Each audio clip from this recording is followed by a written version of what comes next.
বিগত কয়েকদিনে রাজধানী বাস চলাচল নিয়ন্ত্রণে কলেজ বিশ্ববিদ্যালয়ের পাশাপাশি স্কুলের শিক্ষার্থীদের দেখা যায়।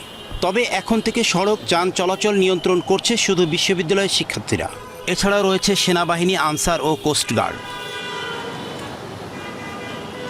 এ সময় সড়ক আইন মেনে চলতে যাত্রীদের অনুরোধ করতে দেখা যায় শিক্ষার্থীদের।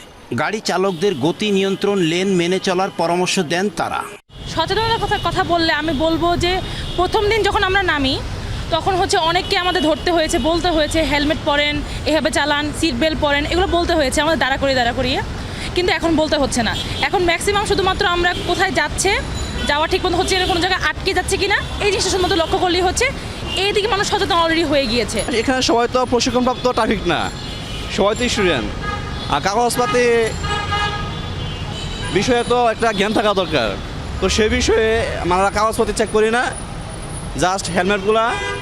আর কোনো গাড়ি যদি অবৈধ লাইনে ঢুকে যায় সেগুলো চেক দিয়ে তাদেরকে শাস্তি স্বরূপ 10 মিনিট দায়িত্ব পালন করানো হয় আর কি।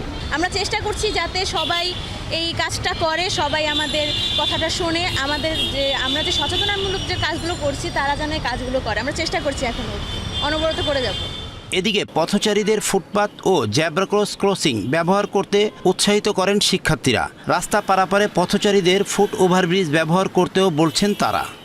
আমরা রেড ক্রিসেন্টের যারা ভলেন্টিয়াররা আছি, যদি কারো হেলমেট না থাকে আমরা তাদেরকে সতর্ক করতেছি যে হেলমেট পরে অবশ্যই গাড়ি চালাবেন, ঠিক আছে? হেলমেট পেয়ে তো কেউ গাড়ি চালাবেন না।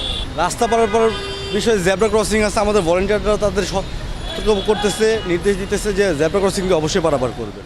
শিক্ষার্থীদের এই উদ্যোগে স্বাগত জানিয়েছেন রাজধানীর সাধারণ মানুষ। শেখ সোহাগ, এশিয়ান টেলিভিশন, ঢাকা।